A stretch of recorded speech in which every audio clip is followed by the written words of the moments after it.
Now, with the transfer window being open, I'm going to go through every Premier League club, no matter what club it is, in order, and I am going to tell you one of their players that needs, and I mean needs, to get off the books. Starting with Bournemouth, and I've went for the defensive midfielder Ben Pearson. Now, I think he was great at Preston in the Championship, but my issue was he couldn't adapt to a full throttle attacking play of Bournemouth. They're going to have to change their tactics now that they're back into the Prem, and I don't think he'll be able to handle this league, let alone the top of the second tier. On to Arsenal, and we have burnt Leno, the goalkeeper. Now, he actually signed for them and played quite consistently well for 2 years. Ramsdale, ever since he signed from Sheffield United at the start of last season, he's been keeping him off the pitch. He is actually a quality goalkeeper, and I honestly feel bad for him because his talents deserve so much better, and I think he deserves a new start. On to Aston Villa, and I've went for the centre midfielder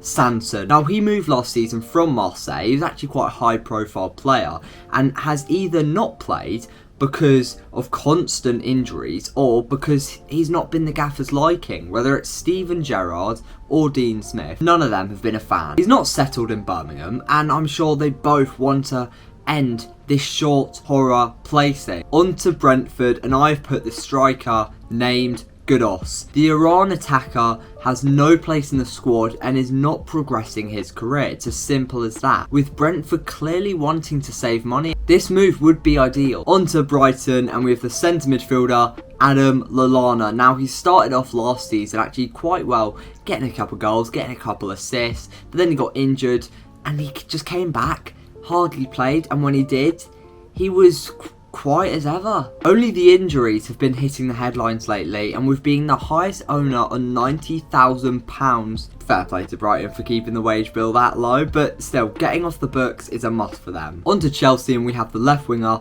Hudson-Odoi. Now, with Sterling and Rafinha reportedly joining at the time of recording, he's about 78th in line. The man has potential through the roof, and I'm sure he regrets not taking that Bayern move. On to Crystal Palace, and I have the right back Nathaniel Klein. Now, I'm not sure what's the purpose of him joining in the first place because he's not really needed. Vieira is creating a young squad, and they're changing the philosophy of the club. They're making them more of an attractive team to join. Klein clearly doesn't fit that philosophy with being 31 and completely washed up. On to Everton, and I've put the defensive midfielder Gabamin. Now, I really liked the Ivorian when he first joined. I thought he could actually be a nailed in coffin starter for them, but a couple years ago, he got that one injury, he came back, played a couple games, got another. That's just how it's been ever since he's been an Evertonian, and it's hindered his start tremendously. I recommend Everton cutting their losses and letting Gabamin go because he wants to restore consistency to his career. On to Fulham, I have the left winger Anthony Knockaert. Now, this might not be a popular opinion because he's not that bad of a player, but this guy can have a season in the Prem where he's allergic to the league, and that's mostly been the case with him. Getting in Pereira, who can play in that position, I don't see how he will develop his career, and I think, you know, it's better to just enjoy your football, so send him down back into the Championship. On to Leeds, and I have put Roberts in the attacking midfielder. This man is 23, and I think a loan could be decent to progress his career because actually he hasn't been starting that much and he hasn't been the best ever since they've gone up to the Premier League. Fair play to Leeds because he's not even a player which I think, oh yeah, definitely get him out. And it was genuinely hard to pick a player that I think they should sell. So fair play to them. On to Leicester, and I put Vestergaard, the centre-back. He's honestly so crap, it really does annoy me. He signed last season as a panic buy, with obviously Fofana and Evans being injured. And ever since they came back, been absolutely isolated out of the squad. Selling him could allow a spot for maybe a younger lad to come through. On to Liverpool, and I have Joe Gomez, the centre-back, the right-back, whatever you want to call it. 300 minutes last season makes me believe he deserves a new start. We have seen on his day how good he can be, but now he's fifth choice in the Liverpool centre-backs, and he isn't getting in the England squad anymore. He has really took a couple steps back with his career. On to Manchester City, and I've got Scott Carson. Look, I've seen the squad, if I'm honest.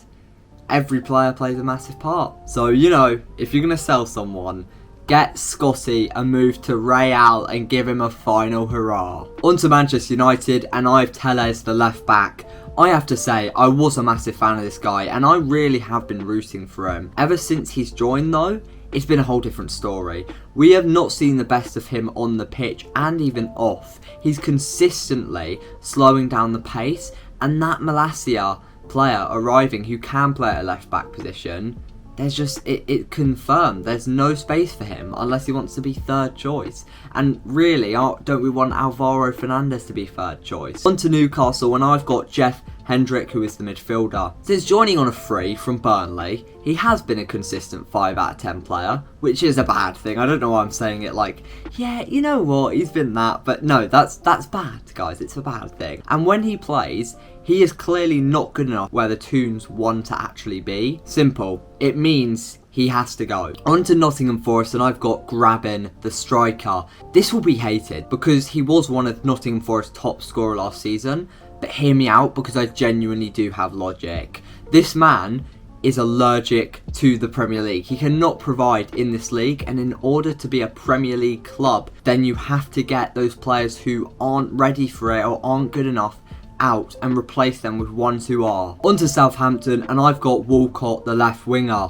Theo is now 33, and with players like Teller, Gineppo and El Yunusi, who, although haven't been the best, they've sort of taken Theo's role. They've also created a scenario where he's not even considered to play anymore, and that means he needs to go down the level. It's his calling. If he wants to enjoy the late stage of his career, he needs to go to a team which will accept the fact that he wants to play football. On to Spurs, and I've picked the left back, Reguilon. I don't, that sounds weird saying his name like that. Regulon? I think it's Regulon, yeah, Regulon. If I'm honest, I want to pick someone who isn't the favourite, because there's definitely other players in Spurs who could leave, like a Bergwijn, but this is my pick. Conte clearly does not like him, and he's been shifted out of the first team ever since he's joined. He's in his mid-20s, so that's, again, a potential 25 mil. So why not, Spurs?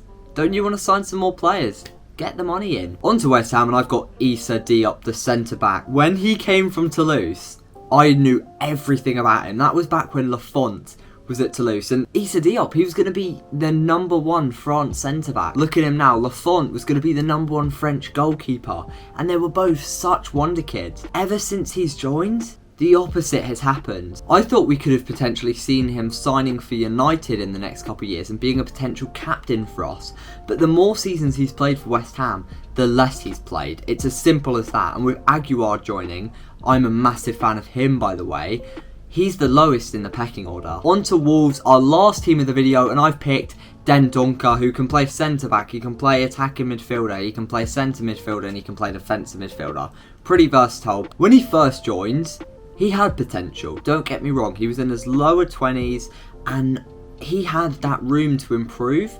And I can't see why he's still at Wolves, because I feel bad for the guy. He's not a bad player, don't get me wrong, but there are too many Portuguese midfielders taking his minutes. Thank you guys so much for watching. Click on the channel, look at the video I'm making. Trust me, subscribe, you won't regret it. Be aware for Monday's video, and trust me, you don't want to miss out.